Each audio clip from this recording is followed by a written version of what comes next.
अक़ीदत व मोहब्बत के साथ मरकज़ अक़ीदत अरवाहुना फ़िदा हज़रत मोहम्मद मुस्तफ़ा सल्लल्लाहु ताला अलैहि वसल्लम जिनकी आँखों की बिसारत को वक्त के कलंदर ने देखा तो कलम से कहा लिख, जिस तरफ उठ गई दम में दम आ गया, उस निगाहे इनायत पे लाखों सलाम। उस रसूल हाशमी की बारगाह में दुरूद शरीफ पढ़ेंगे जिनके नाखून के पावर को वक्त के इश्क ने देखा तो कलम से कहा लिख, ईद मुश्किल कुशाई के चमके हिलाल, नाखूनों की बिशारत पे लाखों सलाम। उस रसूल मक्की की बारगाह में दुरूद शरीफ पढ़ेंगे जिनकी कलाई को वक्त के कलंदर ने देखा तो कलम से कहा लिख, काबे दीन व ईमा के दोनों सुतून, साइदैन रिसालत पे लाखों सलाम। उस रसूल मक्की की बारगाह में दुरूद शरीफ पढ़ेंगे जिनके शिकम मुबारक को वक्त के कलंदर ने देखा तो कलम से कहा लिख, कुल जहां मिल्क और जौ की रोटी ग़िज़ा। या रसूलल्लाह, जब खालिके कुल ने आपको मालिके कुल बना ही दिया तो समंदर को इशारा कर दीजिए ना, एप्पल जूस बन के आ जाएगा। या रसूलल्लाह, आप दरख्तों को इशारा फरमा देना, बिन मौसम मैंगो ट्री बन के बारगाह में हाजिर हो जाए। या रसूलल्लाह, पहाड़ों को इशारा कर दे, गोल्ड डायमंड सिल्वर में कन्वर्ट होके कदम मुस्तफ़ा पे निछावर होने के लिए आ जाए, उसके बावजूद जौ की रोटी ग़िज़ा। दैट्स वाई माई इमाम अहमद रज़ा सेड, उस शिकम की कनाअत पे लाखों सलाम। उस रसूल मदनी की बारगाह में दुरूद शरीफ पढ़ेंगे जिनकी जुबान मुबारक, वो जुबान जिसको सब कुन की कुंजी कहे, उसकी नाफिज हुकूमत पे लाखों सलाम। उस रसूल क़रशी की बारगाह में दुरूद शरीफ पढ़ेंगे अभी इसी वक्त जिनके कान मुबारक को वक्त के इश्क ने देखा तो कलम से कहा लिख, दूर व नज़दीक के सुनने वाले वो कान, काने लाले करामत पे लाखों सलाम। उस रसूल हाशमी की बारगाह में दुरूद शरीफ पढ़ेंगे जिनकी कमर मुबारक जो कि अज़्म शफाअत पे खिंच कर बधी, उस कमर की हिमायत पे लाखों सलाम। उस रसूल मक्की की बारगाह में दुरूद शरीफ पढ़ेंगे जिनके तलवा मुबारक के पावर को वक्त के मुजद्दिद ने देखा तो कलम से कहा लिख, एक ठोकर में उहुद का जलजला जाता रहा, और रखती है कितना वक़ार, अल्लाहु अकबर एडियाम। उस रसूल मक्की की बारगाह में दुरूद शरीफ पढ़ेंगे जिनके भाव मुबारक नवाइतु अन उसल्ली लिल्लाहि तआला रकाति सलातिल फज्र फर्दुल्लाहि तआला मुतवज्जिहन इला जिहतिल काबति शरीफ, अल्लाहु अकबर। जामनगर वाला अगर नियत करता तो ये कहता मेरा चेहरा खाना काबा की तरफ, अल्लाहु अकबर। अहमदाबाद वाले आपका, मेरा चेहरा भी खाना काबा की तरफ। तुनिस वाले आपका, मेरा चेहरा भी। अमेरिका तुम का, मेरा चेहरा भी खाना काबा की तरफ। डरबन, इटली, सिसली, लीबिया, दोनों जजायर, मगरिब, मुरितानिया, जिबूती, सुमाल, जुजुल कमर, 208 कंट्री। उसके पीपल से हमने पूछा क्या हालत नमाज में किधर चेहरा करते हो, कहा मेरा चेहरा भी खाने काबा की तरफ। Same like Jamnagar people. हमने खाने काबा से पूछा, काबा पूरी दुनिया तेरी तरफ चेहरा करके नमाज पढ़ती है, क्या तू भी किसी का सजदा करता है? क्या तू भी किसी की तरफ झुकता है? तो खाना काबा जवाब देता अपने खिलाफ, अपने तअत्तुर, अपने तकद्दुस, अपनी हुर्मत समेत कि पूरी दुनिया मेरी तरफ चेहरा करके नमाज पढ़ती है, किसी जात को अगर मैं सजदा करता हूं तो वो आमीना का लाल है, वो उम्मत का गमखार है। बरेली का इमाम इस मोमेंट की तर्जमानी करता तो कलम से कहता, लिख जिनके सजदे को मेहराबे काबा झुकी, उन भवों की लताफत पे लाखों सलाम। सुभान अल्लाह, सुभान अल्लाह। अकीदत व मोहब्बत के साथ दुरूद शरीफ पढ़ते हैं। अल्लाहुम्मा सल्ली अला सय्यदना व मौलाना मुहम्मद व आलिहि व सहबिहि बारिक वसल्लम। सलातु व सलामुन अलैका या रसूलल्लाह सल्लल्लाहु तआला अलैहि वसल्लम। Today my topic is target of Mustafa सल्लल्लाहु अलैहि वसल्लम, मकसद हयात। जैसा कि मैंने स्टार्टिंग में बताया था, बुनियाद में इतना जान ले कि नबी आए क्यों। जर्रे महरे कुद्स तक तेरे तवस्सुत से गए, हद्दे औसत ने किया सोगरा को कुबरा नूर का। नबी नूर है और मिन वजही बशर है, मिन वजही नूर है। बशर को नूर से मिलाने के लिए प्यारे मुस्तफ़ा को रब ने दो जहतें अता फरमाई हैं। हम लोग रब तक कैसे पहुंचे, इसके लिए रब कदीर ने हुजूर सल्लल्लाहु अलैहि वसल्लम को मारिज़ वजूद में किया और एक सिस्टम, एक रास्ता दिया जिसको हम लोग इस्लामिक हाईवे सिराते मुस्तकीम के नाम से याद करते हैं। आप लोग याद रखिएगा, Islam it is not able to catch, able to touch, able to watch, कि मैं पॉकेट में रखा और कहा I have a Muslim, I have a Islam in my pocket. No, इस्लाम नाम है बिलीव का, इस्लाम नाम है फेथ का, इस्लाम नाम है मानने का। हुजूर सल्लल्लाहु तआला अलैहि वसल्लम जो लेकर के आए उसको मानना, ये इस्लाम है। हम लोगों ने, और दुनिया में इस वक्त कोई ऐसा आदमी नहीं है जिसने अपने माबूद को देखा हो, ठीक है, लेकिन रब ने कहा, रब ने नबी को भेजा और नबी ने कहा कि मैंने देखा है अल्लाह को। हम लोगों ने मान लिया, हमने नहीं देखा, मगर हाँ देखने वाली आंखों को हमने जरूर देखा है। वाया वाया हुजूर सल्लल्लाहु तआला अलैहि वसल्लम 63 साल के बाद इस दुनिया से तशरीफ ले गए। उनका जुमला है, हयाती खैरुल लकुम व ममाती खैरुल लकुम, मेरा आना भी खैर है, मेरा जाना भी खैर है। याद रखिएगा, जामनगर में कोई ऐसा आदमी नहीं है जिसका पैदा होना भी अच्छा हो और मरना भी अच्छा हो, बल्कि पूरी दुनिया में ऐसा कोई आदमी नहीं है सिवाय हमारे नबी सल्लल्लाहु तआला अलैहि वसल्लम के। वो खुद फरमाते हयाती खैरुल लकुम व ममाती खैरुल लकुम, मेरा आना भी खैर है, मेरा जाना भी खैर है। नबी इस्लाम दे करके गए, लेकिन आज अगर कोई कॉन्स्टिट्यूशन ऑफ इस्लाम पर ऑब्जेक्शन लेता है, डिफेंस कौन करेगा? हमारे नबी के बाद कोई नबी नहीं आएंगे। Allah is the one and this message conveyed to Adam, Nuh, Sheikh, Zakaria, Saleh, Lut, Shuaib, Hud, Ibrahim, Ismail, Musa, Isa, in its final form revealed to the last messenger Muhammad sallallahu ta'ala alayhi wasallam. After the prophet, nobody will come in form of the nubuwwah, because Allah said in Holy Quran, Ma kana Muhammadun aba ahadin min rijalikum walakin Rasulullah wa khataman nabiyyin. That is last messenger. लेकिन इस्लाम का निज़ाम चलेगा कैसे? इसके लिए अल्लाह ने नबी के बाद नाइबे नबी को पैदा करना शुरू किया, और नबी का मुकम्मल नाइब हर सदी में कोई ना कोई मुजद्दिद होता है। पहली सदी हिजरी में नबी के नाइब मुजद्दिद है उमर बिन अब्दुल अजीज। दूसरी सदी हिजरी के मुजद्दिद है इमाम मोहम्मद बिन इदरीस शाफई। तीसरी सदी हिजरी के मुजद्दिद है इमाम अबुल हसन अल अशअरी। चौथी सदी हिजरी के मुजद्दिद है इमाम अबू हामिद अल अस्फराइनी। पांचवी सदी हिजरी के मुजद्दिद है इमाम गजाली। छठवीं सदी हिजरी के मुजद्दिद है इमाम फखरुद्दीन राजी। सातवीं सदी हिजरी के मुजद्दिद है इमाम तकीयुद्दीन अद-दकीक। आठवीं सदी हिजरी के मुजद्दिद है इमाम ज़ैनुद्दीन इराक़ी।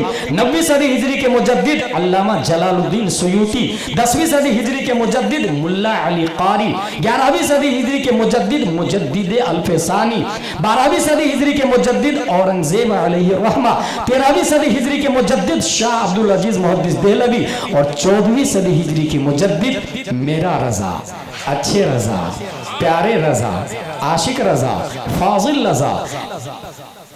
1896 दुनिया में सबसे पहले जिसने टोपोलॉजी का नजरिया पेश किया दैट इज इमाम अहमद रजा खान।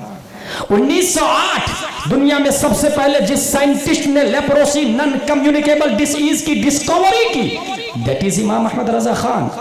1909 दुनिया में सबसे पहले जिस साइंटिस्ट ने साउंड सिस्टम पर अल कश्फ शाफिया किताब लिखी दैट इज इमाम अहमद रजा खान। 1915 दुनिया में सबसे पहले जिस साइंटिस्ट ने फ्लूइड डायनामिक्स समेत नाम व शरई हुक्म के साथ वाटर की 350 किस्में की है दैट इज इमाम अहमद रजा खान।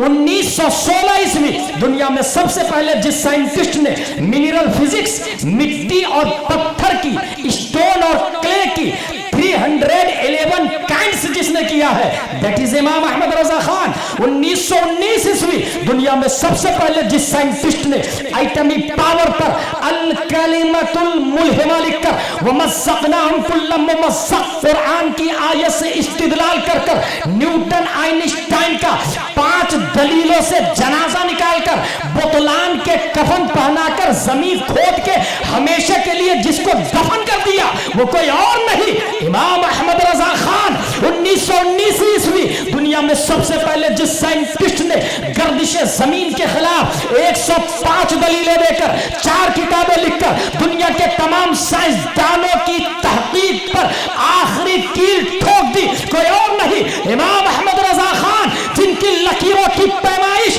रसदगाहों में है, जिनकी मानवी तहकीक की गहराई रिसर्च सेंटरों में है, जिनकी अर्शी मफाहिम की कमाने चांद सूरज ही नहीं दायरतुल बुरूज को भी अपने इहाते में ले चुकी है, जिनकी मोहब्बत से तय करे इश्क को परवाज़े मदीना का सलीका मिलता है, जिनकी बारगाह में माउंट एवरेस्ट की चट्टानों पर हम जामनगर के सुन्नी मुसलमान हमेशा के लिए ये लिखने को तैयार हैं अहले तुमको रजा मुसल्लम, हर इल्म फन की शाही तुमको रजा मुसल्लम, फिक्र नजर की शाही तुमको रजा मुसल्लम, मुल्के सुखन की शाही तुमको रजा मुसल्लम, जिस सिमत आ गए हो सिक्का बटा दिए। नारे तकबीर, नारे रिसालत, सरकार की आमद, सरकार की आमद, मसलके आला हजरत।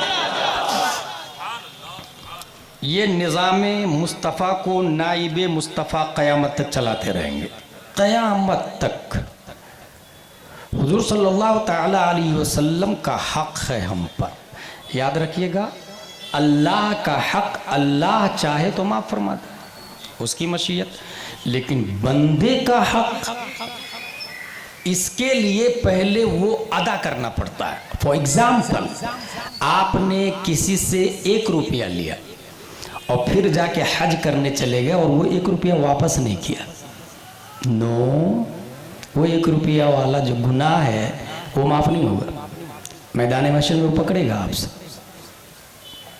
1 इंच जमीन मकान बना रहे थे, आपने राज मिस्त्री से कहा 1 इंच उधर दबा के बना, मैं निपट लूंगा उससे, उसने दबा के बना लिया।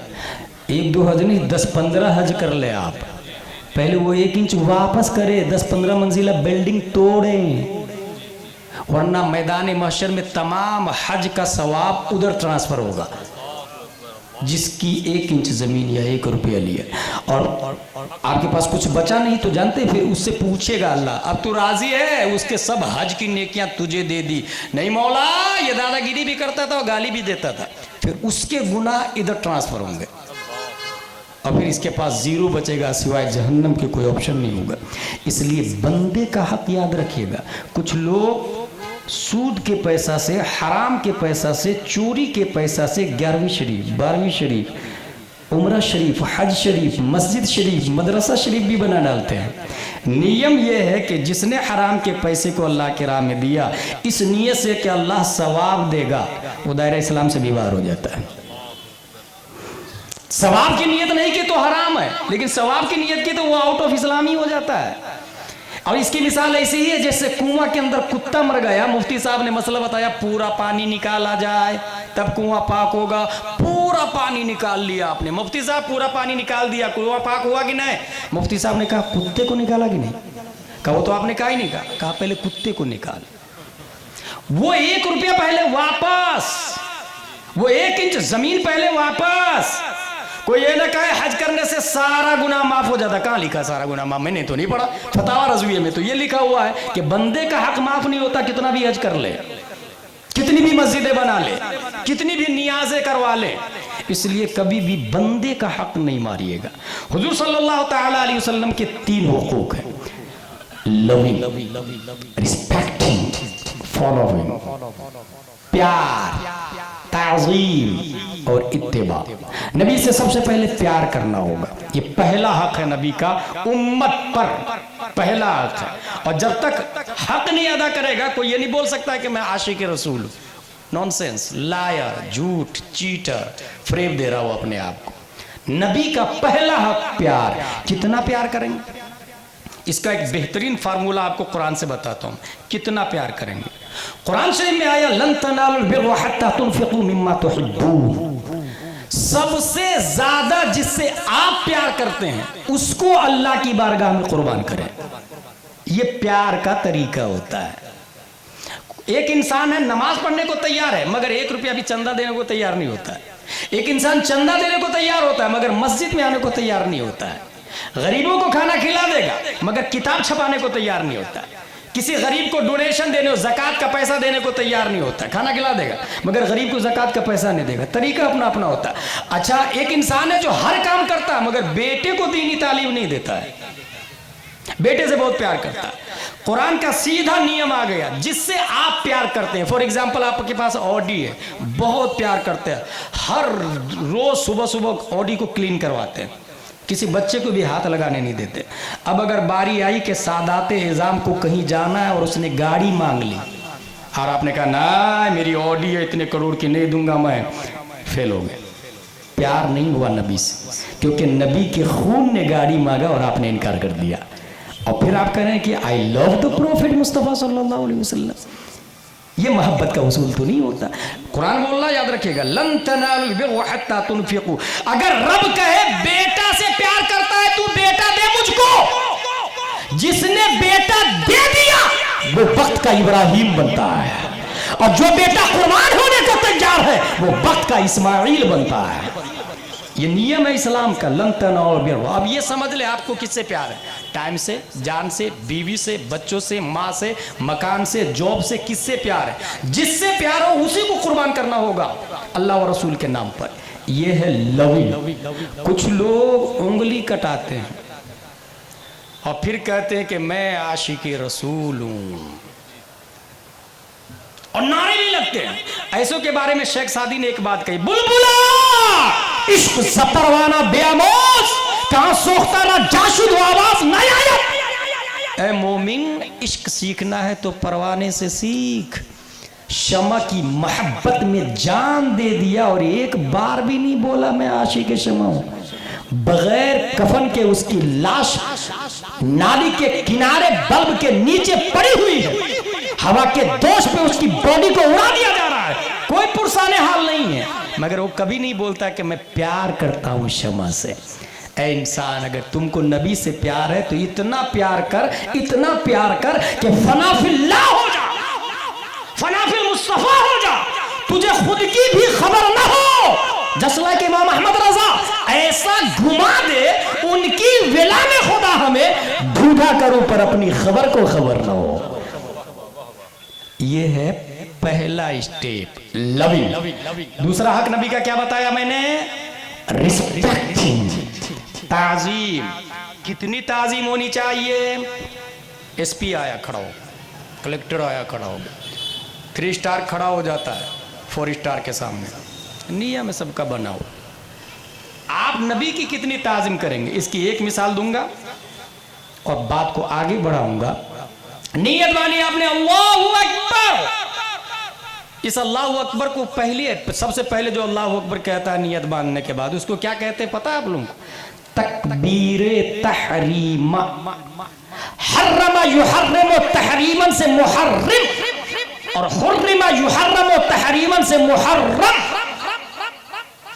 इस तकबीर को तकबीर तहरीमा इसलिए कहते हैं कि यह तकबीर हराम कर देती है खाने को, पीने को, चलने फिरने को।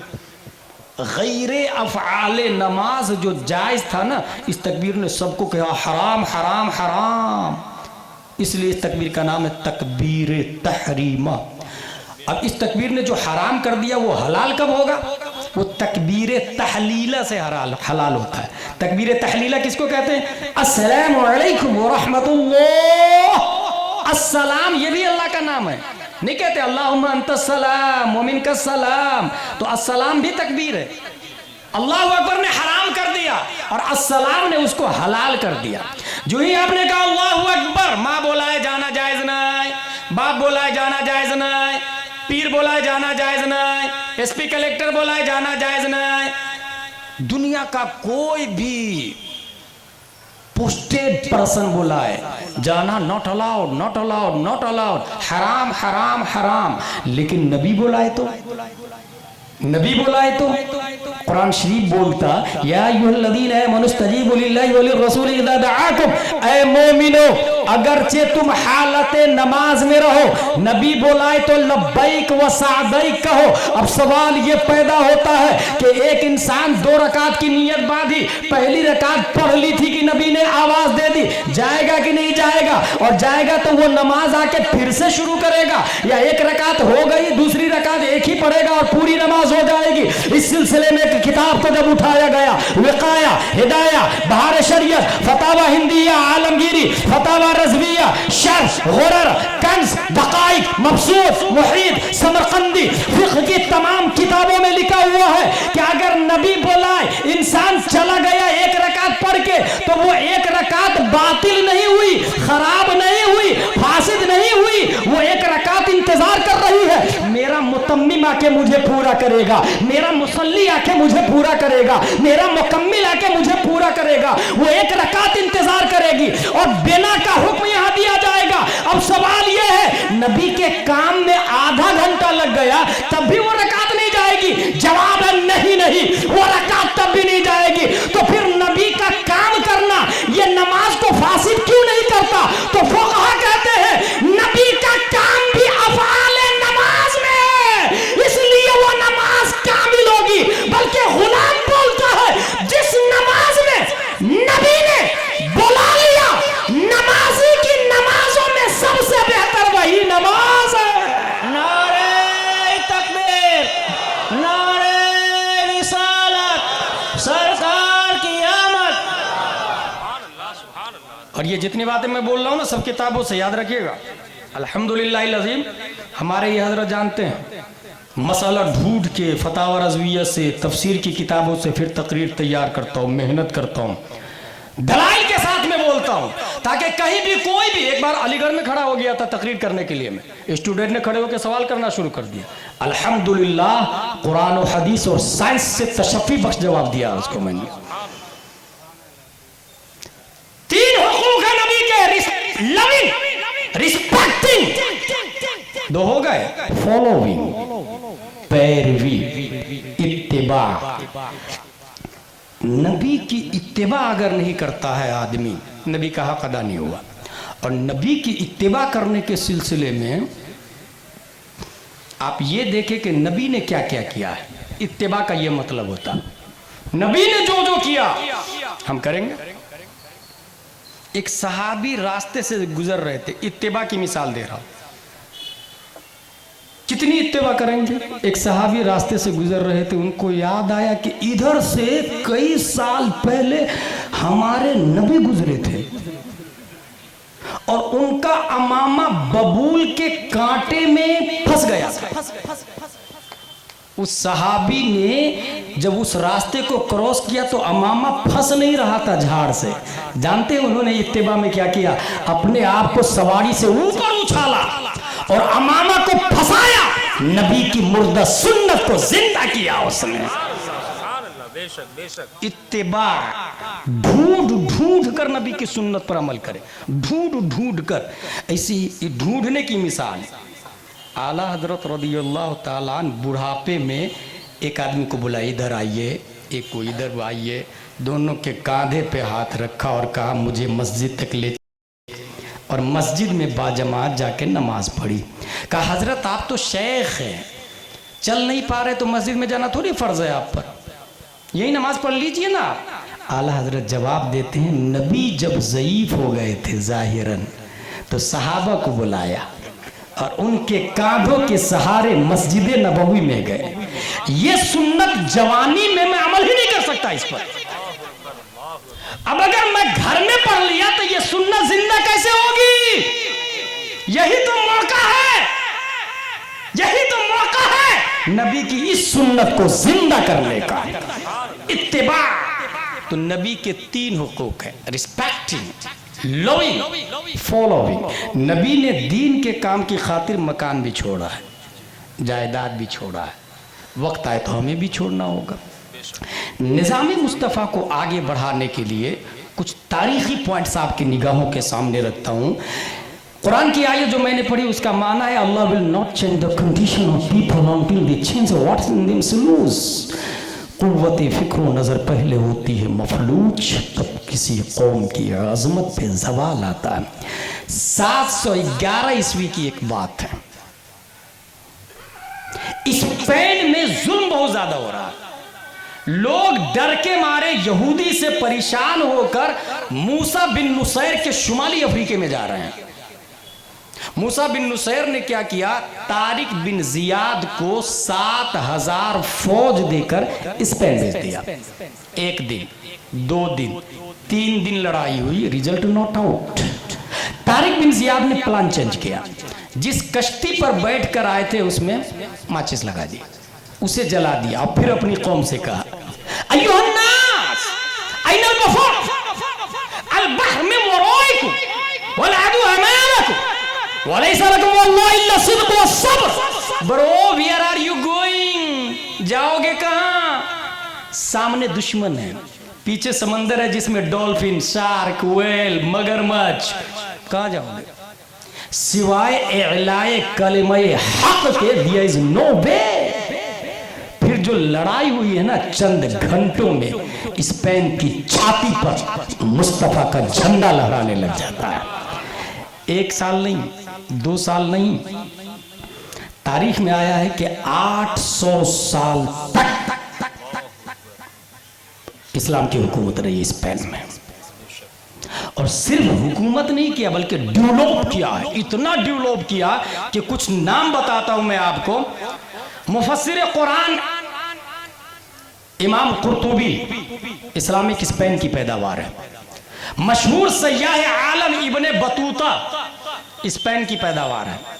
मौजिद सर्जरी अबुल कासिम ज़हरावी स्पेन की पैदावार है। मारूफ फलसफी इब्ने बाज्जाह स्पेन की पैदावार है। अल्लामा इब्ने अरबी अर्तुरुल गाजी की रूह अल्लामा इब्ने अरबी है, स्पेन की पैदावार है। मारूफ तबीब इब्ने रुश्द स्पेन की पैदावार है। अजीम मुअर्रिख इब्ने खुल्दून स्पेन की पैदावार है। माहिर फल्कियात शरीफ इदरीसी स्पेन की पैदावार है। हवाई जहाज किसने बनाया? ये इंडिगो, कतर एयरलाइंस, विस्तारा किसने बनाया? इसका थॉट सबसे पहले जिसने दिया है वो इस्लामिक स्पेन में अब्बास बिन फरनास ने दिया है। और वो उड़ाया भी फ्लाइट को, लैंडिंग के वक्त आग लगी थी और वो मर गया। नजरिया तो दिया ना अब्बास बिन फरनास। ये जो ग्लास में, कांच के गिलास में अपने लोग जो पानी पीते हैं ना, सबसे पहले कांच का गिलास अब्बास बिन फरनासी ने चिकनी मिट्टी को पका करके बनाया है। और आगे चले, नामवर तबीब इब्ने हैसम स्पेन की पैदावार है। माहिर फल्कियात वल जेबरा नसीरुद्दीन तूसी समेत 151 बड़े बड़े उलमा और साइंटिस्ट इस्लामिक स्पेन की पैदावार है। मेडिकल कॉलेज में मेडिकल साइंस के स्टूडेंट को यह बताया जाता है, the proud fact reminds that the Arabs of Spain were the principal source of new learning for western Europe. मगरिबी यूरोप के लिए न्यू टेक्नोलॉजी की थ्योरी अगर कहीं से मिलती है तो वो इस्लामिक स्पेन का दारुल उलूम हुआ करता है। ये मेडिकल साइंस के स्टूडेंट को बताया जाता है। इतना शबाब पर आपको एक और पते की बात तो मैं बताया ही नहीं। Astronomy, astrology, mathematics, medical science, chemistry, botany, ज्योग्राफिया, फिलॉसफी, लॉजिक, हिस्ट्री, हमारे बाप दादा की पैदावार ये फनून है। ये सब हमारे बाप दादा ने तकरीबन, अभी तो प्रेस है ना, किताब प्रेस से छपती है ना, उस जमाने में हाथ से किताब की लिखाई होती थी। 6 लाख से ज्यादा हाथ से लिखी हुई किताब सिर्फ एक शहर कुर्तुबा के अंदर मौजूद थी। 6 लाख किताबें। जामनगर में कितनी किताबें? रतन भाई मस्जिद में जाके देखे। इसलिए vice committee, Hasan Hussain vice committee से मैं कहूंगा कि बुखारी शरीफ, मुस्लिम शरीफ भी मस्जिद में रखवाएं, और अगर रखवाई है तो अल्लाह ताला उनके बाजू में कुव्वते हैदरी अता फरमाए। 6 लाख किताबें हाथ से लिखी हुई, बल्कि कुर्तुबा के मशरिकी मोहल्ले में 170 खातून कुरान शरीफ को खत्ते कूफी में लिखने में महारत ताम्मा हासिल लगती थी। खातून कुरान शरीफ लिखती थी, जाके माँ बहनों के कहे तो सूरह फातिहा लिख करके बताए, उसका तर्जमा लिख करके बताए। कितनी? 170 खातून खत्ते कूफी में कुरान लिखती थी और इतनी अच्छी किताबत करती थी कि पूरी दुनिया में उनका जवाब नहीं था। सिर्फ कुर्तुबा शहर में 20,000 किताब की दुकानें थी, 20,000। मगर रोने वाली बात यह है कि बाप बेटे की लड़ाई हुई और स्पेन में इस्लाम का खात्मा हो जाता।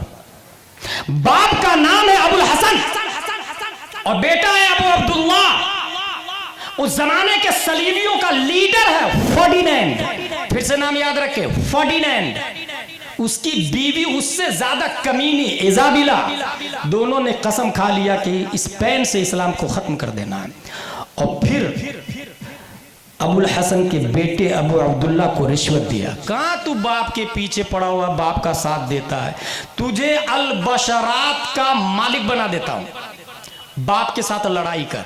ये ऐसे ही हुआ है जैसे साद के बेटे इब्ने साद से कहा गया था, तुझे रे का मालिक बना देता हूं, हुसैन बिन अली का मर्डर कर। बिल्कुल यही हाल है।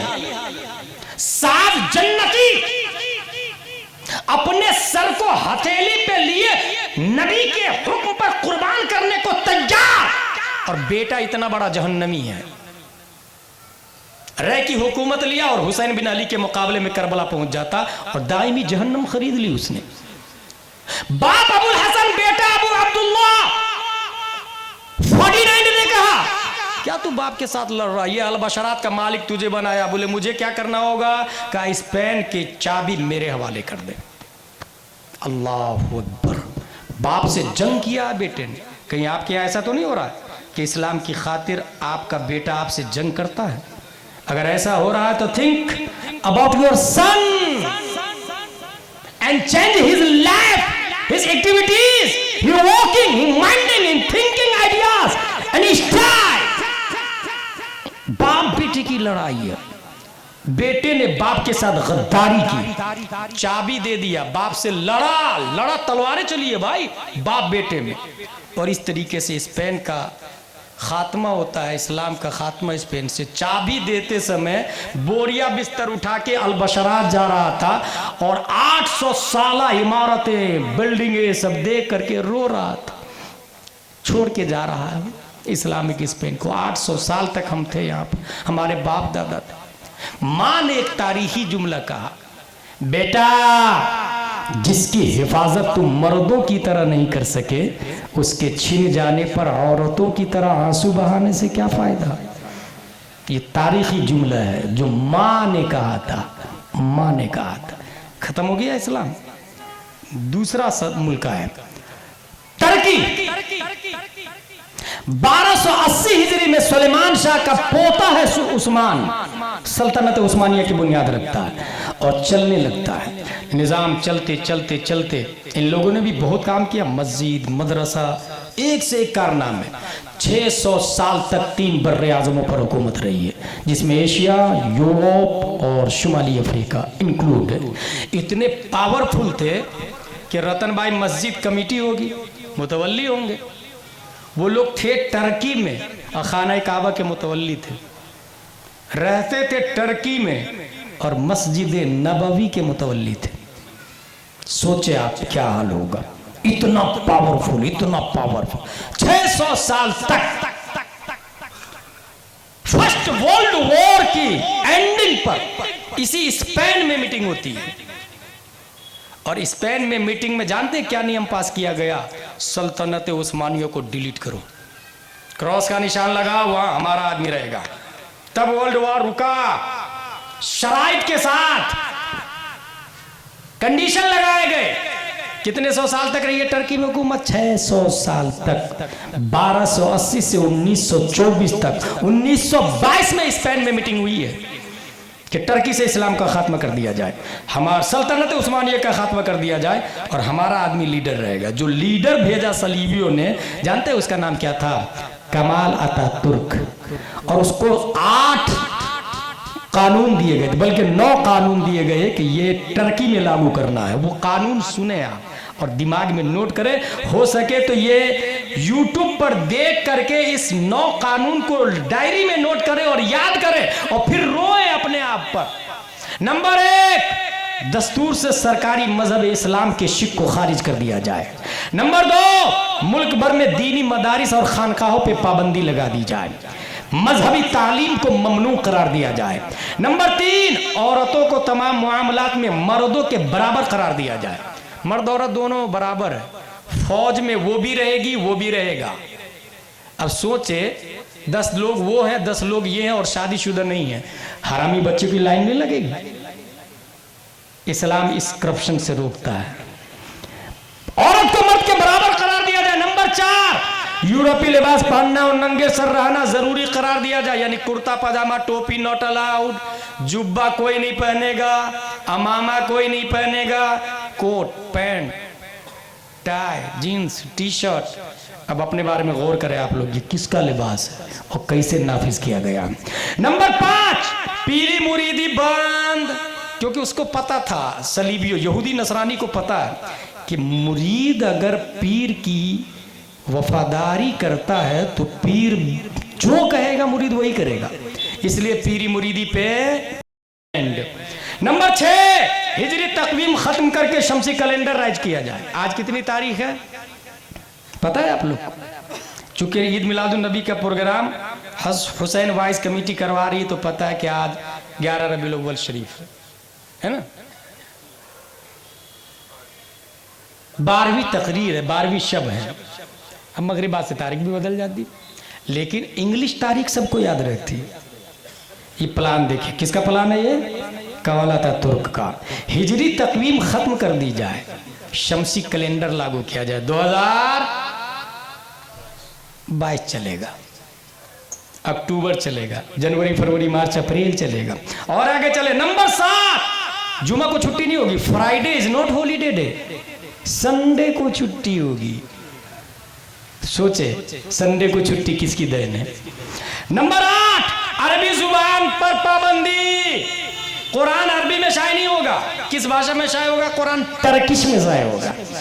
अब जब कुरान टर्किश में शाये होगा तो बताइए अल्हम्दु कैसे पढ़ेंगे? हल्क, दरमियाने हल्क से ऐन टर्किश में कैसे निकालेंगे? इंग्लिश में कैसे निकालेंगे? हिंदी में कैसे निकालेंगे? प्लान देखिए कितना खतरनाक है, कुरान को डैमेज करने का प्लान।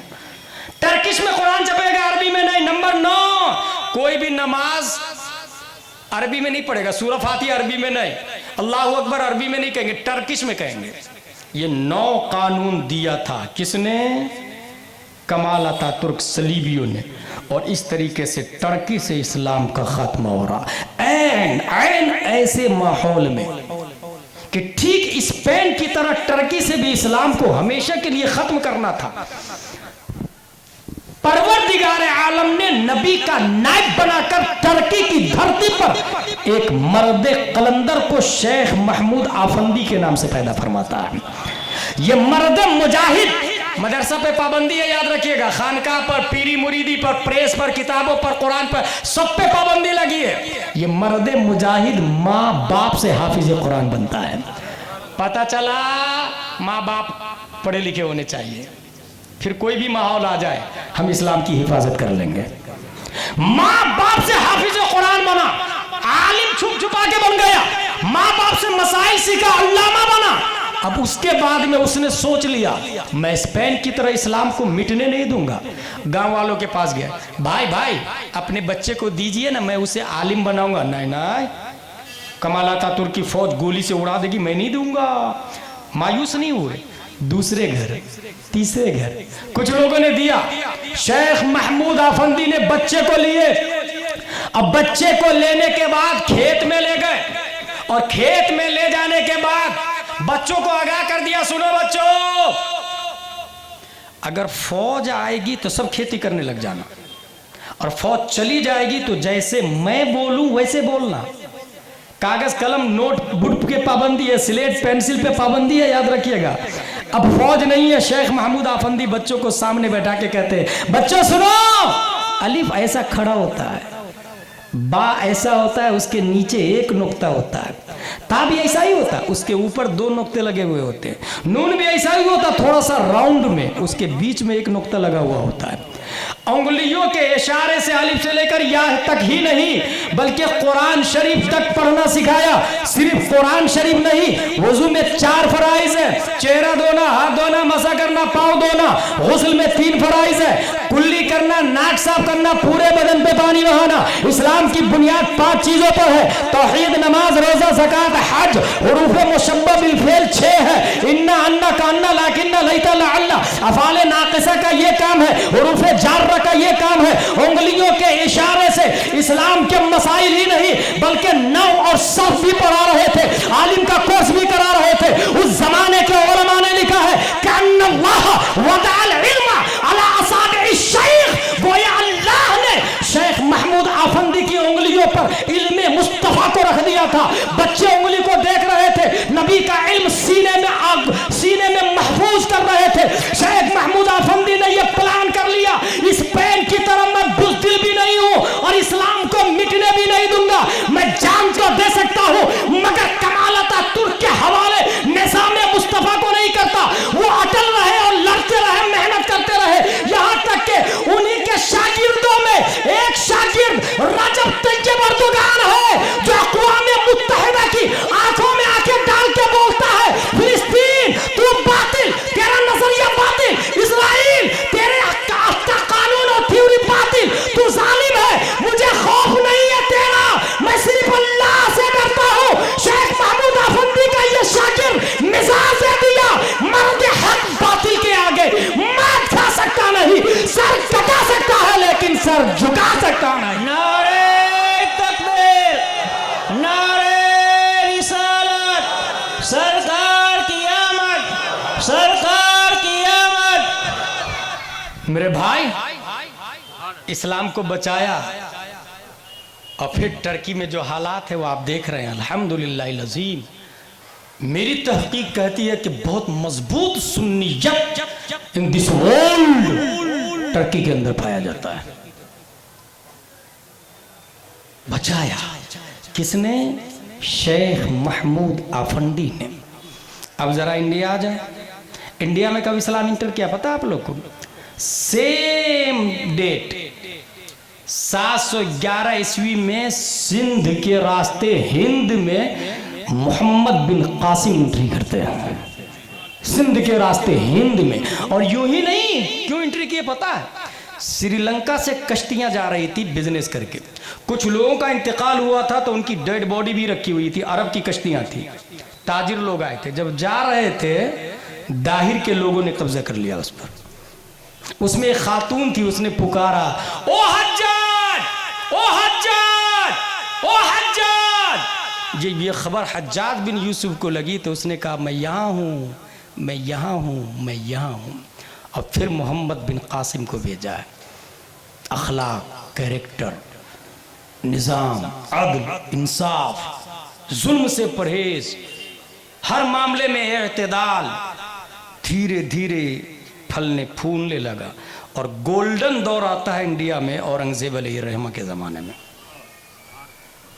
1707 में औरंगजेब अलैहिर्रहमा का इंतकाल होता है।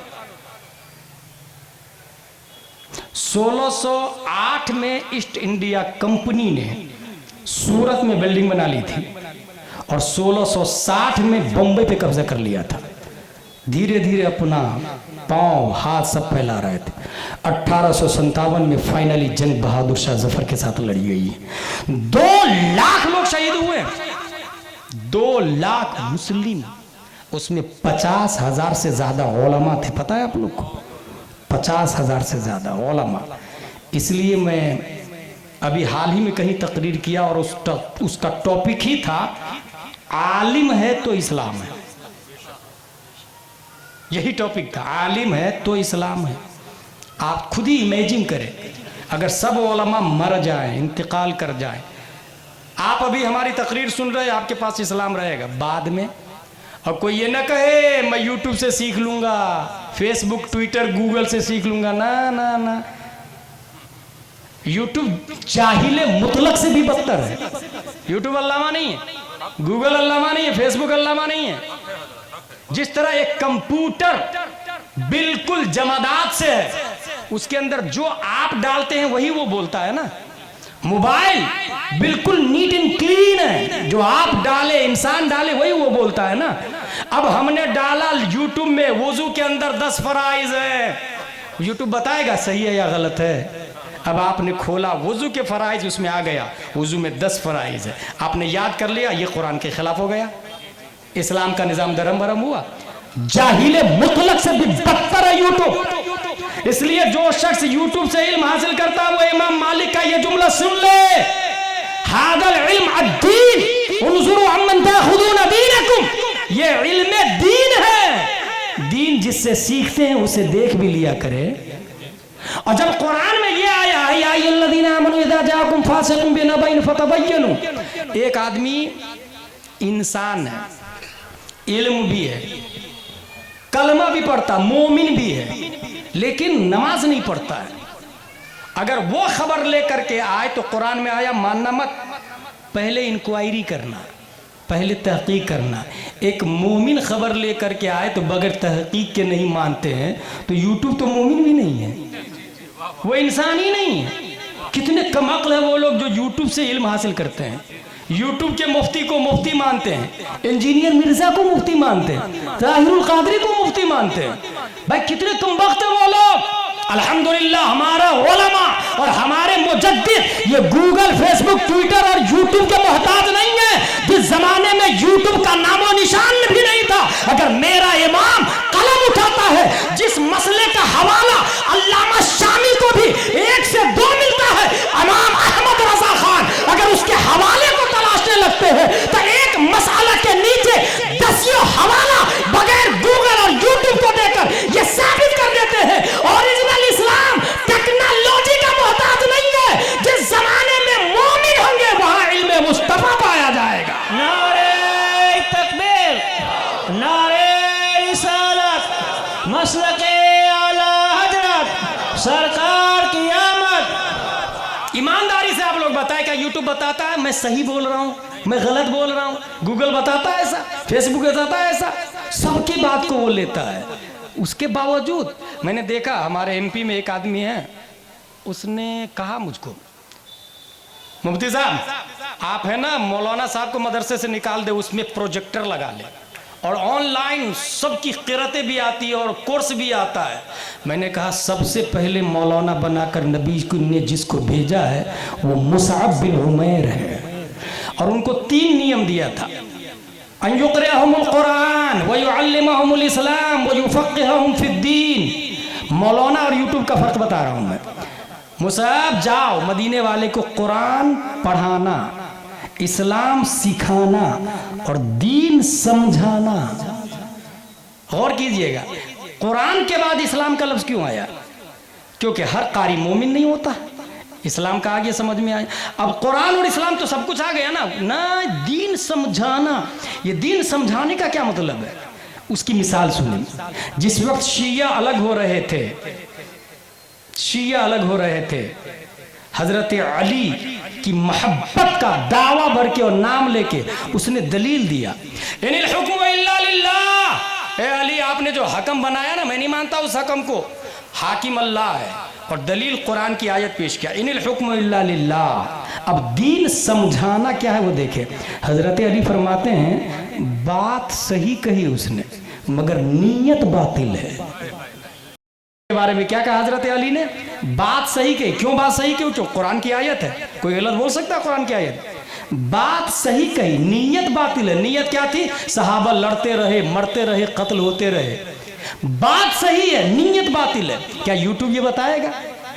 गूगल ये बताएगा कि ये जुमला सही है, नीयत बातिल है? यूट्यूब नीयत को समझ ही नहीं पाता है, गूगल नीयत को समझ ही नहीं पाता, फेसबुक नीयत को समझ ही नहीं पाता। एक और मिसाल दूं, मुफ्ती आजम हिंद से सवाल होता है मुंबई में, हजरत जैद मस्जिद का इमाम है, वो कहता है सिर्फ कुरान और हदीस का मानने वाला मोमिन नहीं है, फिक्र को भी मानना पड़ेगा, यानी इमाम आजम के कानून को भी मानना पड़ेगा। सिर्फ कुरान और हदीस का मानने वाला मोमिन नहीं है, फिक्र को भी मानना पड़ेगा। क्या जैद इमाम का जुमला सही है?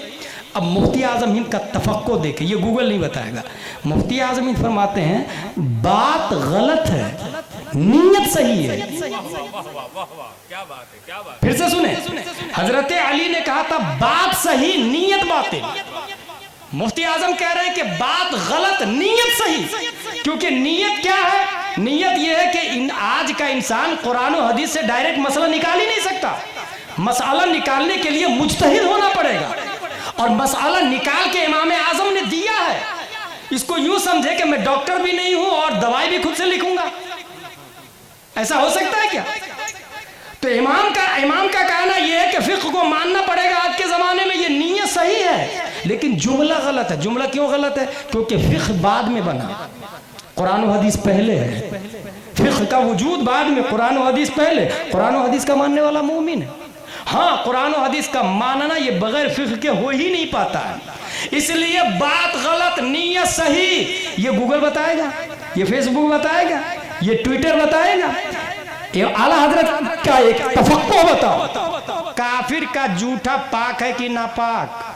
फिर से सुने, ये गूगल नहीं बताएगा। काफिर का जूठा पाक है कि नापाक? उसमें लिखा हुआ है काफिर। ये मसला अशरफ अली थानवी से पूछा गया, जानते क्या जवाब दिया? काफिर का जूठा पाक। ठीक है, आला हजरत से ये मसला पूछा गया, दीन की समझ बता रहा हूं।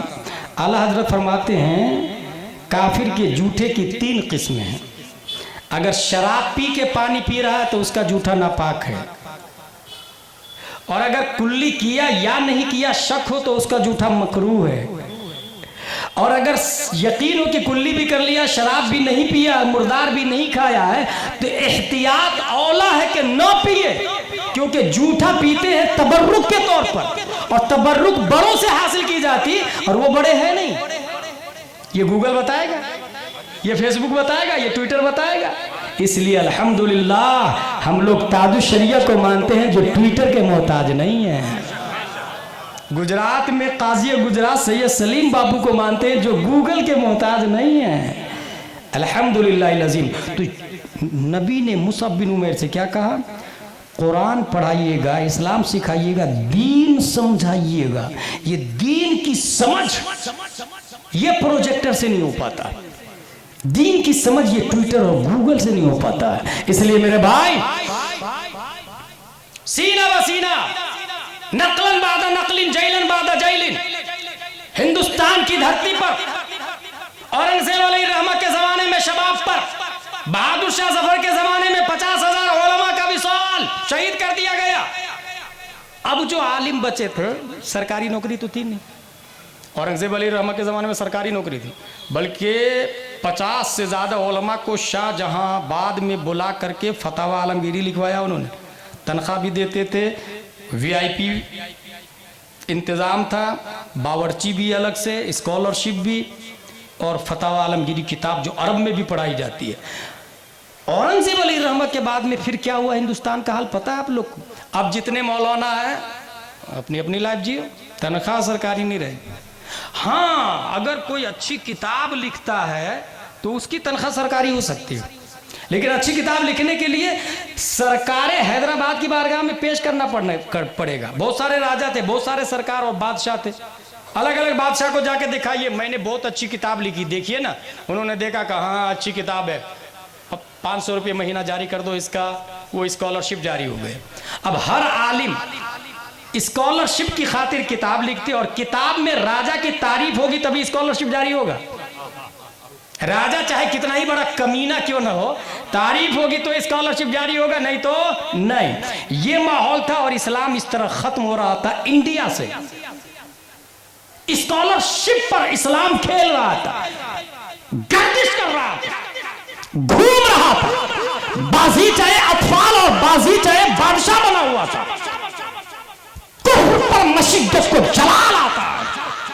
1272 हिजरी 14 जून 1856 ईस्वी में नकी अली खां की पीठ से एक बच्चा बरेली की धरती पर इमाम अहमद रजा खान के नाम से पैदा फरमा। तसर्रुफात की करवटें लेते हुए 1 2 3 4 नहीं, 1000 से ज्यादा किताबें लिखी। किसी ने कहा हजरत लाइए ना किताब, स्कॉलरशिप जारी करवा देता हूं, किताब लाइए ना सरकार रामपुर को दे देता हूं, वो स्कॉलरशिप जारी कर देंगे। बरेली के इमाम कलम से कहते लिख, बजुज सरकारे सिर्रे कारे आलम सरोकारे बसरकार नदारम, सिवाय सरकारे दो आलम के किसी और सरकार से मुझे कोई सरोकार नहीं है। कहा हजरत आप नहीं जा रहे थे, 2-3 जुमले तारीफ में लिख दीजिए ना, मैं तनख्वाह जारी करवा देता हूं। वक्त के कलंदर ने कलम से कहा लिख करो मद अहले तो रजा, पर इस बला में मेरी बला, मैं गधा हूं अपने करीम का, मेरा दीन पा रहे ना नहीं। नारे तकबीर, नारे रिसालत, मसलके आला हजरत, फैजाने ताजो सरिया। अब समझ में आया इस्लाम हमारे जामनगर में जिंदा क्यों है? समझ में आया कुछ? आलिम की बुनियाद पर, नाइबे नबी की बुनियाद पर।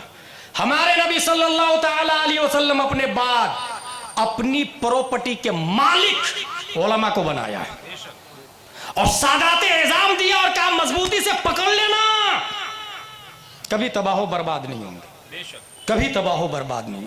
अल्हम्दुलिल्लाह हम वो सुन्नी हैं जो सैयद को भी मानते हैं और आलिम को भी मानते हैं। हम वो सुन्नी है जो बुखारी और मुस्लिम को भी मानते हैं और सादात इज़ाम को भी मानते हैं। जो सिर्फ सैयद को मानता और बुखारी मुस्लिम कुरान को छोड़ दिया, अल्लाह मुहाफिज है। ये नियम है इस्लाम का, याद रखिएगा। हुजूर सल्लल्लाहु ताला अलैहि वसल्लम विसाल फरमा रहे हैं, हश्र में सबसे पहले कौन उठेंगे? ये आपने सुना है? हमारे नबी सल्लल्लाहु अलैहि वसल्लम। और सब नंगे उठेंगे, सब नंगे। सबसे पहले जिनको कपड़ा दिया जाएगा वो हजरत इब्राहिम अलैहिस्सलाम है। अब आला हजरत की आदत क्या थी?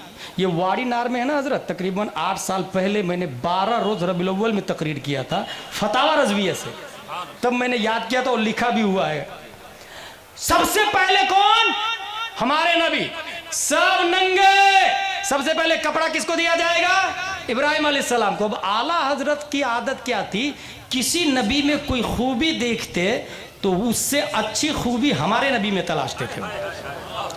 उन्होंने ये देखा कि इब्राहिम अलैहिस्सलाम सबसे पहले, तो हमारे नबी कब?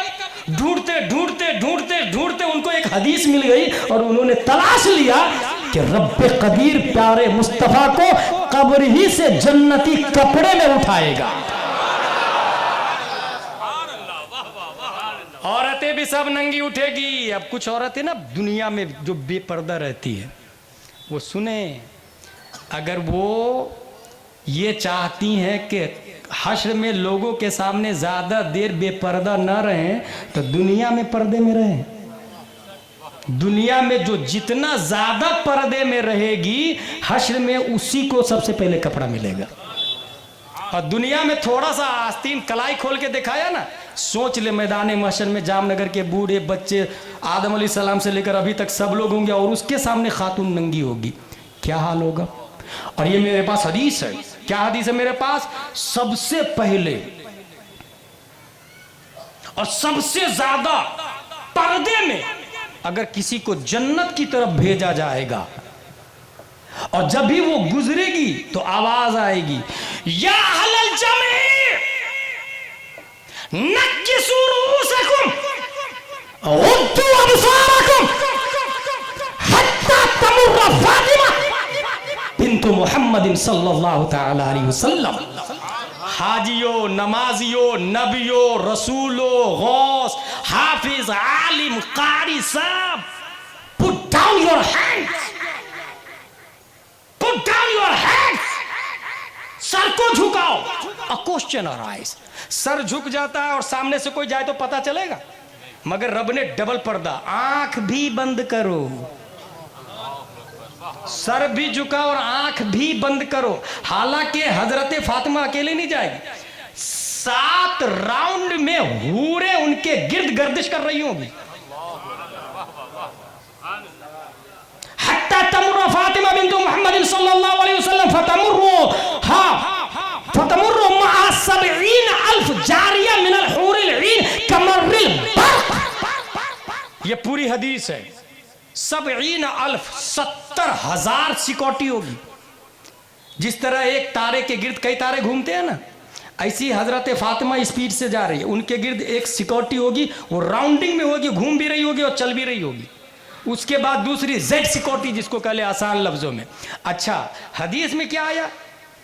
स्पीड के बारे में आया। अगर यहां से मोटरसाइकिल 20 की स्पीड में जाए तो हम पहचान लेंगे ये मोटा भाई जा रहे हैं, रतन भाई मस्जिद वाले हैं। लेकिन 50 की स्पीड में जाए तो जरा तवज्जो से देखना पड़ेगा, हाँ मोटाई भाई थे। लेकिन 200 की स्पीड में हो तो जब तक सोचे, जब तक गया 200 स्पीड का सिर्फ यह हाल है ना।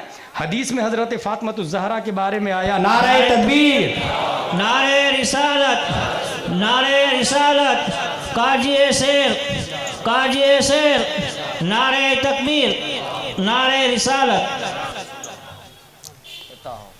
200 की स्पीड, जब तक आपने सोचा ये है कौन, जब तक गया। हजरत फातिमा ज़हरा रज़ियल्लाहु अन्हा के बारे में आया, फतमुर्रु मअहा 70,000 जारिया मिनल हूरिल ईन कमर्रिल बर्क। बिजली की तरह, बिजली की रफ्तार में यूं ही नहीं दिखेगी। 7 जेड सिक्योरिटी है, यूं ही नहीं देखेगी। उसके बावजूद सर को झुकाओ, आंखों को बंद करो। ये पर्दे का एहतिमाम रब ने मैदान महशर में सिर्फ और सिर्फ हजरत फातिमा तो ज़हरा के लिए। इतना बड़ा इंतजाम सिर्फ एक खातून हजरत फातिमा तो ज़हरा। क्यों क्यों? यहीं से जामनगर की माँ और बहनें सबक ले ले। मैदान महशर में अगर वो नंगी नहीं आती है तो वो फातिमा तो ज़हरा की सीरत अपनाए। हजरत फातिमा तो ज़हरा के बारे में आया, 70,000 जारिया मिनल हूरिल ईन कमर्रिल बर्क। जेड सिक्योरिटी, पर्दे का एहतिमाम, सर को झुका लो, आंखों को बंद करो। काफिर तो क्या, नबी रसूल भी हजरत फातिमा को नहीं देख सकते। इतना पर्दा क्यों? तो जवाब बरेली के इमाम ने दिया, जिसका आंचल न देखा महो महर ने, उस रिदाए नजाहत पे लाखों सलाम। सुभान अल्लाह, सुभान अल्लाह। दुनिया में इतना पर्दे का एहतिमाम किया, इसलिए माँ और बहनें मार्केट में जाए तो पर्दे के साथ में जाए, नकाब के साथ में जाए। तौहीद और रिसालत के शहदाइयों, हुजूर सल्लल्लाहु ताला अलैहि वसल्लम मैदान हश्र में हैं, हम सब लोग मौजूद हैं वहाँ। हुजूर सल्लल्लाहु ताला अलैहि वसल्लम ही शफाअत फरमाएंगे, ये बुखारी में आया है, ठीक है। लेकिन एक बात ये बता दूं आप लोग को, मैदान महशर में लोग सीधा नबी के पास क्यों नहीं जाते हैं? सब लोग उठे मैदान महशर में और ये कहना चाहिए ना, मौलाना सुलेमान ने बताया था, बुखारी में आया कि नबी शफाअत करेंगे तो चलो नबी के पास। नहीं, किसी के दिमागी में नहीं आएगा ये। अल्लाह तबारक व तआला दिमाग से मिटा देगा इसको, किसी के दिमाग में नहीं आएगा। दिमाग में क्या आएगा? चलो मौलाना साहब से मसला पूछते हैं कि हम परेशान है, करें क्या। वहाँ उलमा के पास जाएंगे, वहाँ भी उलमाई के पास जाएंगे, याद रखिएगा। अब जो उलमा से दूर है वो बहुत लेट पहुँचेगा, तो परेशानी तो होगी ना भाई साहब। उलमा के पास जाएंगे, हजरत देखिए ना ऐसा ऐसा मसला है, तो आलिम के दिमाग में आएगा कि सबके बाप आदम अलैहिस्सलाम है, वाया वाया वाया प्यारे मुस्तफ़ा, ये तफसील हो गई। अब नबी सजदे में सर रखेंगे, और सजदे में सर रखेंगे रब्बे हबली उम्मती कहेंगे, तो आवाज आएगी, ये काबिल गौर है, इरफा रासक इशफा तो शफ़ा। महबूब सजदे से सर को उठाइए। अब सवाल ये है कि हालतें कई है, हालत क़याम है, हालत रुकू है, हालत तिलावत है। इंसान कुरान शरीफ पढ़ता रहता, इल्म हासिल करता रहता, मगर सबसे ज्यादा रब को जो हालत पसंद है वो हालत सजदा है। ये किताबों में आया, सबसे प्यारी अदा हालत सजदा, ये अल्लाह को सबसे ज्यादा पसंद। जब हालत सजदा सबसे ज्यादा पसंद है तो सजदे ही में दे देना चाहिए नबी को। अल्लाह तबारक व तआला सजदे ही में नबी को दे देता, महबूब आपने सजदा किया, मुझे पसंद आया, सबसे प्यारी अदा सजदा है, मांगिए मैं दे देता हूं। मगर नहीं, सजदे से सर को उठाइए। इसमें क्या राज है? इसमें राज यह है कि अगर इसको यूं समझे कि एक छोटा बेटा बाप को देख के बार बार बोल रहा, अब्बू अब्बू अब्बू ये दे दीजिए ना, ये दे दीजिए ना, और बाप बेटे की तरफ देखे तो रहम आ जाता है। एक आशिक माशूक की तरफ देखे तो देखने का मजा ही कुछ और होता है। एक मुहिब महबूब की तरफ देखने तो देखने की चाशनी ही कुछ और होती है। बिला तमसील रब मोहब्बत फरमाता सबसे ज्यादा प्यारे मुस्तफा से। महबूब सजदे से सर उठाइए, आप मुझे देखिए, मैं आपको देखता हूं, इस देखा देखी में आप मांगते चले जाइए, मैं देते चले जाता हूं। अल्लाह सुभान अल्लाह। और इसी देखा देखी में सब जन्नत में, सब जन्नत में, सब जन्नत में। इसलिए मेरे भाई बात क्या समझ में आई? हुजूर सल्लल्लाहु ताला अलैहि वसल्लम ही के लिए दुनिया भी है, और हुजूर सल्लल्लाहु ताला अलैहि वसल्लम ही के लिए हश्र भी है। इसी को आला हजरत ने फरमाया, गायतो इल्लत सबब बहरे जहां तुम हो सब तुमसे बना, तुम बिना तुम पे करोड़ों दुरूद। तुमसे जहां की हयात, आप अगर चल रहे हैं और साया आपके साथ चलता है कि नहीं? आप बैठ जाएंगे तो साया बैठ जाएगा, आप खड़े होंगे साया खड़ा हो जाएगा, आप हाथ फैलाएंगे साया हाथ फैलाएगा, आप उंगली को ऐसे ऐसे करें साया भी ऐसे ऐसे करेगा। अब आला हजरत फरमाते हैं पूरी दुनिया साया है और असल नबी है। तुमसे जहां की हयात, तुमसे जहां का सिबात, असल से है जिल बधा, तुम पे करोड़ों दुरूद, सुभान अल्लाह, तुम पे करोड़ों दुरूद। लिहाजा मेरे भाई, जिंदगी किसको कहते हैं? इल्म हासिल करें, इससे बात समझ में आएगी कि जिंदगी किस परिंदे का नाम है, इस्लाम किसका नाम है, जिंदगी किसका नाम है। मैंने नबी के 3 हुकूक बताए, लविंग, रिस्पेक्टिंग, फॉलोइंग। जिंदगी किसका नाम है? जब आप गिरगिट को देखते हैं, बेटा आपका मार रहा होता पत्थर, दे पत्थर दे पत्थर, और आके बोलता भी अब्बू मैंने गिरगिट को मार डाला, बोलता कि नहीं बच्चा? गिरगिट को मार डाला, छिपकली को मार डाला मैंने। अच्छा गिरगिट को मार डाला, क्यों मारा? जायज, सवाब भी मिलता है। गिरगिट तुझे मारना जायज कब से हो गया यार? तुझे मारना कब से जायज हो गया? कुरान में तो ये आया, मन कतल नफ्सन फकान्नमा कतल नासा जमीआ व मन अहया फकान्नमा अहया नासा जमीआ। Who killed one person he is killer of the all humanity, all humankind. एक इंसान का किलर पूरी इंसानियत का कातिल है। मगर गिरगिट तुझे मारना सवाब कब से हो गया? गिरगिट ने बोला क्या बताऊं, वक्त के नबी इब्राहिम अलैहिस्सलाम थे, बस मैं फूंक मार दिया था ताकि वो जल के खाक हो जाए, उसकी सजा मुझे मिल गई, मेरी किस्मत में मौत मौत मौत। जो भी मुझे देखता मारता है और अल्लाह सवाब भी देता है। तुझे बचाना सवाब कैसे हो गया? और गिरगिट पानी में मर जाए तो पानी ना पाक हो जाता, मेंढक मर जाए तो पाक ही रहता। मेंढक तुझे बचाना सवाब कैसे और तू पाक कैसे? तेरी किस्मत में जिंदगी क्यों?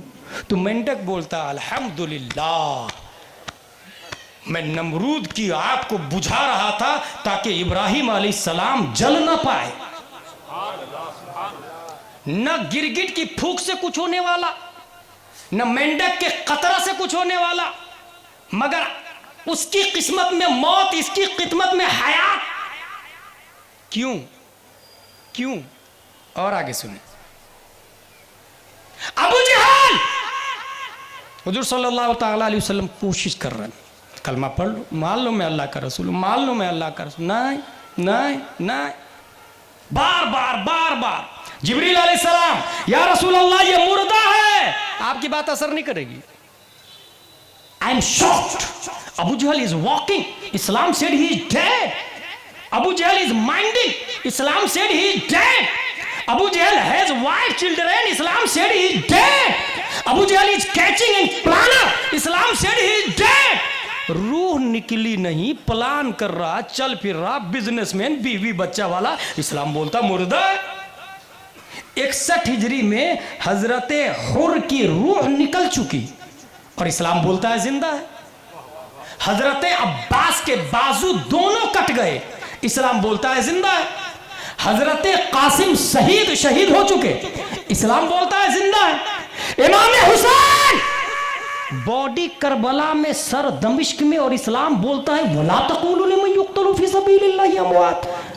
ए अबू जहल, तू मर कैसे गया जीते जी? करबला वाले आका, मरने के बाद भी आप जिंदा कैसे है? उधर गिरगिट ने कहा और इधर अबू जहल ने कि अदावते मुस्तफा ने मुझे जीने नहीं दिया। उधर मेंढक ने आवाज दी और यहाँ करबला वाले शहीद बोले मोहब्बते मुस्तफा ने मुझे कभी मरने नहीं दिया। नारे तकबीर, नारे रिसालत, सरकार की आमद। बात समझ में आई? जिंदगी नाम मोहब्बत मुस्तफा का और मौत नाम अदावत मुस्तफा का। जामनगर में इंसान अगरचे बीवी बच्चे वाला है, मार्केट में है, बिजनेसमैन है, कपड़े की दुकान है, मगर वो मुर्दा भी हो सकता है अदावत मुस्तफा की बुनियाद पर। अल्लाह ने निज़ाम को चलाने के लिए नबी के बाद नाइब नबी दिया है। और टर्की में मैंने बताया 9 कानून लागू हुए थे, उसमें से एक क्या था? एक कानून ये था कि पीरी मुरीदी कोई नहीं कर सकता है। इसका मतलब ये हुआ कि पीरी मुरीदी के ज़रिए इस्लाम की नश्र व इशाअत होती है। हुजूर ताजुश शरिया अलैहिर्रहमा फरमाते हैं मुरीद होना अकीदे की हिफाजत के लिए सुन्नत है। हाँ याद रखिएगा है लफ्ज़, अकीदे की हिफाजत के लिए मुरीद होना क्या है? सुन्नत। दुआ तावीज़ के लिए नहीं, अकीदे की हिफाजत के लिए। तावीज़ जायज़ है जब उसमें चीटिंग और झूठ और फ्रेब और दगा ना हो। याद रखिएगा, हमारा बेटा मर जाए, रिस्क बंद हो जाए, हजरत हजरत हजरत देखिए ना, बहुत परेशान हूँ, 2 बेटे थे, दोनों मर गए। अगर इस्लाम को आप पढ़ते और 2 नहीं 3 बेटे और तीनों मर जाते तो नबी की सुन्नत समझ के आप खुश हो जाते, क्योंकि नबी के भी 3 साहबजादे थे और तीनों का इंतकाल हुआ है। मुसीबतें आए, अगर आपके घर में 3 दिन खाना ना बने तो आप परेशान होंगे। 3 दिन से लगता दुकान बांध दिया किसी ने, रिस्क बांध दिया। जरा देखिए ना, कुछ चेक करके फाल वाल खोल के देखिए ना। अगर आपके पास इल्म होता तो कहते नबी के घर में भी चूल्हा नहीं जला, ये सुन्नत है, ये सुन्नत है और सुन्नत को आप जिंदा कर रहे हैं। टर्की में पाबंदी है मुरीद होने पर, लेकिन आपको अगर पीर मिले तो मुरीद हो जाए। और पीर के लिए 4 शर्तें हैं, वो देख लीजिएगा। नंबर 1 सुन्नी होना, नंबर 2 आलिम होना, नंबर 3 फासिक मौलिन न होना, नंबर 4 खिलाफत मुत्तसिल बिल मुस्तफ़ा होना। सुन्नी होना क्यों? ये सब फतवा रज़विया में और गौसे आज़म की किताबों में ये सब लिखा हुआ है। सुन्नी होना वजह यह है कि जो इंजन ट्रेन का थाना भवन की तरफ जा रहा हो, ट्रेन के डब्बे बरेली कैसे पहुंचेंगे? कुछ समझ में आया? इंजन जिधर जाएगा डब्बे उधर ही पहुंचेंगे ना भाई। अगर पीर साहब सुन्नी नहीं है तो वो खुद ही जहन्नम में जाएंगे, तो मुरीद को कहां से जन्नत में ले जाएंगे? इसलिए शर्त नंबर 1 सुन्नी होना, शर्त नंबर 2 आलिम होना। यहां एक दिन के बच्चे ने थोड़ा सा पेशाब कर दिया, पेशाब कर रहा था कि मैंने हाथ हटा लिया, थोड़ा ही सा पेशाब किया, थोड़ा ही सा, धो के नमाज पढ़ूं या बगैर धोए नमाज पढ़ूं? एक ही दिन का बच्चा है, अभी गुनाह भी नहीं किया, शरीयत ही लागू नहीं है उस पर, धो के नमाज पढ़ूं कि बगैर धोए नमाज पढ़ूं? अगर पीर जाहिल है तो बता ही नहीं पाएगा करना क्या है, क्योंकि यह मसला नूरुल इज़ा में लिखा हुआ है, यह मसला शरअ वक़ाया में लिखा हुआ है। और जब वो पाक नहीं कर सकता हाथ को, तो दिल को कैसे पाक करेगा? तज़किया नफ्स कैसे करेगा? आपके दिल में इश्क़ मुस्तफ़ा कैसे भरेगा वो? इसलिए पीर का आलिम होना भी शर्त है, आलिम होना शर्त। और आलिम की किताब में लिखा हुआ है, आधा दिन का बच्चा हो या 1 घंटे का बच्चा हो या फिर 60 साल का बच्चा हो, नापाक है तो नापाक है पेशाब। ये मसला नूरुल इज़ा में लिखा हुआ है। इसलिए पीर का शर्त नंबर 2 आलिम होना। मैंने ये देखा है काजी शहर अल्लामा सुलेमान साहब, जो पीर आलिम नहीं होता वो अपने मुरीद को मुरीद बना के क्या कहता मालूम? उलमा से दूर रहना है, मेरी उलमा से बनती नहीं है। ये तो वही हो गया ना भाई, चेहरे में काला लगा दिया, बोले आईना देखना मत, मेरी आईना से बनती नहीं है। यही हुआ ना भाई, व्हाट नॉनसेंस यार। जो हकीकत है उसको भी नहीं बताने दे रहे हो तुम, जो हकीकत है उसको भी नहीं बताने दे रहे हो। शर्त नंबर 2 आलिम होना। शर्त नंबर 3 फांसी के मौलिन ना होना, अंगूठी 4-5 ना पहनता हो, दाढ़ी ना कटाता हो, नमाजें ना छोड़ता हो, अय्याशियां ना करता हो, लड़की को तन्हाई में बुला के घंटों तावीज़ नहीं देता हो। हमारे यहाँ एक बाबा था, एक लड़की पे जिन्नात बहुत लग रहा था, बाबा ने सीधा ऐसा तावीज़ दिया कि इसकी जिन्नात उसी वक्त जाएगा जब मुझसे शादी होगी, और कर भी लिया उसने। बाद में लोगों को पता चला कि बहुत बड़ा चीटर है वो, तो मारपीट के तलाक दिलवाया उसको। अच्छा, मर्दों से ज्यादा औरतों की भीड़ लगी रहती तावीज़ की दुकान पर, मैंने देखा है। इल्म हासिल करे मेरे भाई, तब समझ में आएगा इस्लाम क्या है। फांसी के मौलिन ना होना। कितनी 30 शर्तें हो गई? 3 हो गई। चौथी शर्त खिलाफत मुत्तसिल बिल मुस्तफ़ा होना, यानी उनकी खिलाफत बीच में डिस्कनेक्ट ना हो। कुछ लोग कोई ऊपर है ही नहीं, खुद अकेला पीर बन जाता है, अकेले, कोई खिलाफत भी नहीं दिया, मैं पीर हूं भाई। वो मौलाना साहब तो आपका रद्द कर रहे थे, बोले मौलाना से मेरी नहीं बनती है। बापू ने आपके खिलाफ प्लान बनाया, बोले बापू मेरे दुश्मन है, 36 का आंकड़ा बचपनी से चल रहा मेरा। कमाल है यार। शर्त नंबर 4 खिलाफत मुत्तसिल बिल मुस्तफ़ा होना। और अल्हम्दुलिल्लाह मैंने ये चारों शर्तें आपके जामनगर में तलाशा, तो अल्हम्दुलिल्लाह सुम्मा अल्हम्दुलिल्लाह सैयद सलीम बापू को मैंने देखा। सुभान अल्लाह, सुभान। सिर्फ सुन्नी नहीं, सुन्नी साज है। वहाबियों के छक्के और पसीने छूटने लग जाते उन्हें देखकर। मिनहाजी तो थर-थर कांपता रहता है उनसे, कहीं बापू नहीं आ जाए। और बापू का ये हाल है कि इल्म की दलील तो तू मानेगा नहीं, इसलिए डर के मारे नहीं पसीना छोड़ देता है। सुन्नी होना, अल्हम्दुलिल्लाह सुन्नी साज है। आलिम, दारुल उलूम शाह आलम से फारिग है, कोई सलीम बापू को जाहिल ना समझे। आलिम साज है, साज। उनकी बारगाह में रहने वाला भी अल्लामा बंदा नजर आता है। सुन्नी, 2 शर्तें पाई गई, सुन्नी होना, आलिम होना। अल्हम्दुलिल्लाह जो खलवत जलवत में रहते हैं वो देखते हैं कि वो खिलाफ शरअ काम नहीं करते हैं, नमाज की पाबंदी करते हैं, फांसी के मौलिन नहीं है। 3 शर्तें पाई गई। अब ये देखना कि खिलाफत नबी तक पहुंचती कि नहीं पहुंचती है। तो मैंने तलाशना शुरू किया कि बापू की खिलाफत को ज़रा चेक किया जाए कि नबी तक पहुंचती कि नहीं पहुंचती है। इसके लिए मैंने किताब खोल के देखा तो ये लिखा हुआ था कि हुजूर सल्लल्लाहु अलैहि वसल्लम ने खिलाफत दी अबू बकर, उमर, उस्मान और अली को।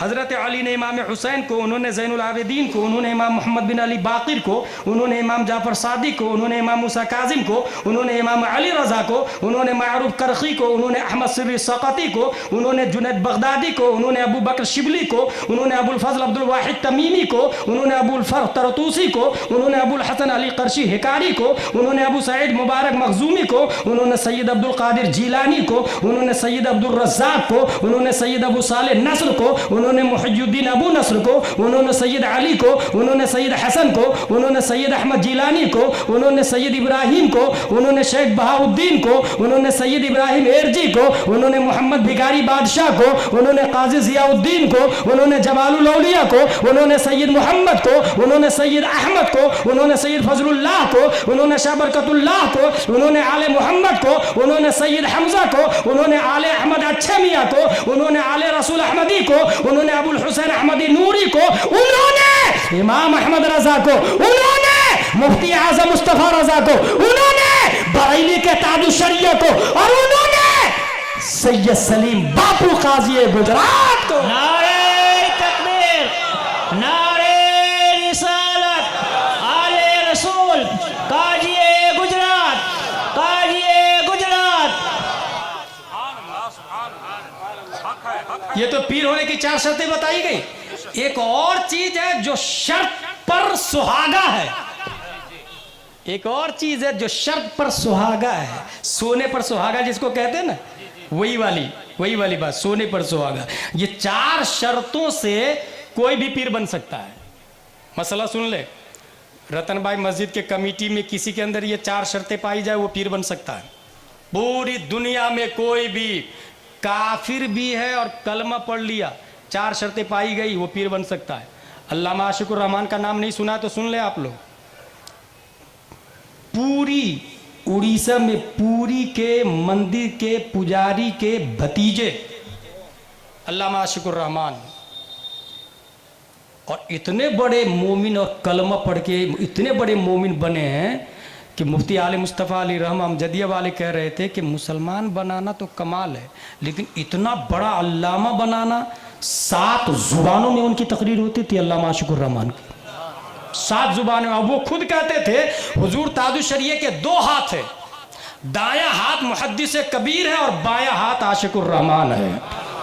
वो खुद कहते थे, हमारे अल्लामा जानते हैं, अल्लामा आशिकुर रहमान।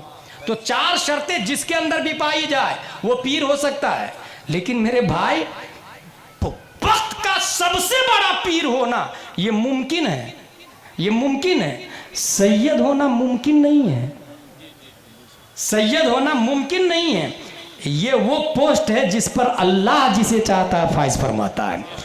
सलीम बापू में 4 शर्तें तो है ही, ये 4 शर्तें कसबी है, और अल्लाह ने जो गिफ्ट दिया है वो ये कि आपको सैयद के घरों में पैदा फरमाया। सुभान अल्लाह, सुभान अल्लाह।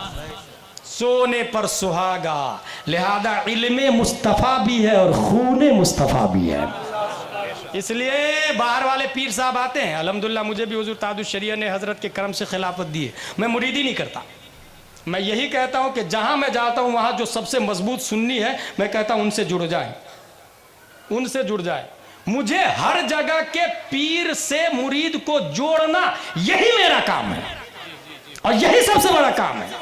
मैंने माजी करीब में एक आलिम को देखा, बहुत बड़े आलिम को देखा है, शायद आप लोग पहचान जाएंगे।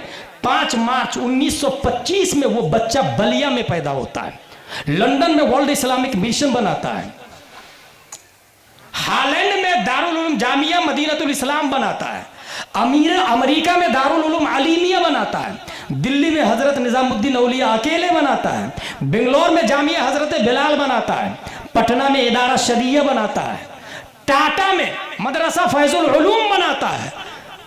और सबसे भारी बात बता दूं कि अल जामियतुल अशरफिया मुबारकपुर, आपको लगता है कि हाफिज मिल्लत ने बनाया ना, हकीकत यह कि हाफिज मिल्लत की आंख, कान, नाक और हाथ और ये तमाम मुल्कों में मदारिस और जामिया बनाने वाला वो एक बच्चा है दुनिया, जिसे अल्लामा अरशदुल कादरी के नाम से याद कर। सुभान अल्लाह, सुभान अल्लाह। उन्होंने मुरीद नहीं बनाना शुरू किया, और वो कहते थे बाज़ाब्ता।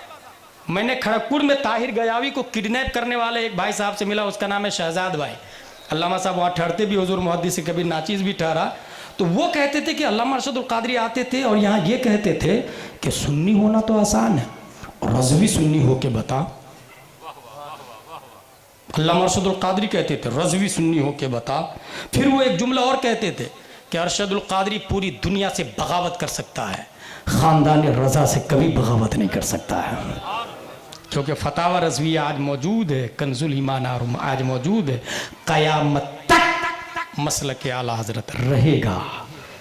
तौहीद और रिसालत के शहदाइयों, इसलिए जो लोग मुरीद नहीं हुए हैं काजी गुजरात सैयद सलीम बापू, उनके खलीफा अल्लामा सुलेमान, जहाँ जिनको मौका मिले मरने से पहले, अच्छा कोई ये नहीं सोचे कि है मैं पढ़ा लिखा आदमी हूँ, उर्दू भी अरबी भी और बहार शरीयत भी पढ़ लेता हूँ तो मुझे मुरीद होने की ज़रूरत नहीं है। ना, अगर आपके दिमाग में ये कीड़ा दौड़ रहा है ना तो उसको डिलीट कर दीजिएगा इमाम फ़खरुद्दीन राजी वाली बात से। उनके नज़र के वक्त शैतान आया और कहा अल्लाह एक है, बोले हाँ है ना, बोले दलील, बोले अल्लाह हुआ, बोले उसको दलील को काट दिया, शैतान ने धड़क से काटा। शैतान है भाई, वो खुद ही बहुत बड़ा अल्लामा है। दूसरी दलील वही मिला हुआ है, उसको भी काट दिया। तारीख में आया 360 दलीलों को शैतान ने काटा है, 360 दलीलों को। वो थे मुजद्दिद इमाम फखरुद्दीन राजी, तमाम तर मुजद्दिदियत अपनी जगह, आलिम फाजिल हाफिज कारी अपनी जगह, ये इन तमाम इल्म से वो दलील दे रहे थे। मगर यहां पर जब ये देखा उनके पीर ने कि दलील से काम नहीं चल रहा, तो वहीं से आवाज दी, बेटा बोल शैतान को बगैर दलील के मैं अल्लाह को एक मानता हूं। इस दलील को काटेगा कैसे, क्योंकि ये कोई दलील ही नहीं है। दलील हो तब ना काटेगा, दलील आदमी, बगैर दलील के मैं अल्लाह को एक मानता हूं। वक्त का मुजद्दिद है। वक्त नज़र किसने बचाया? पीर साहब ने। इसलिए उलमा से जुड़े रहें, बैत हो जाए, मसलक पर कायम रहें।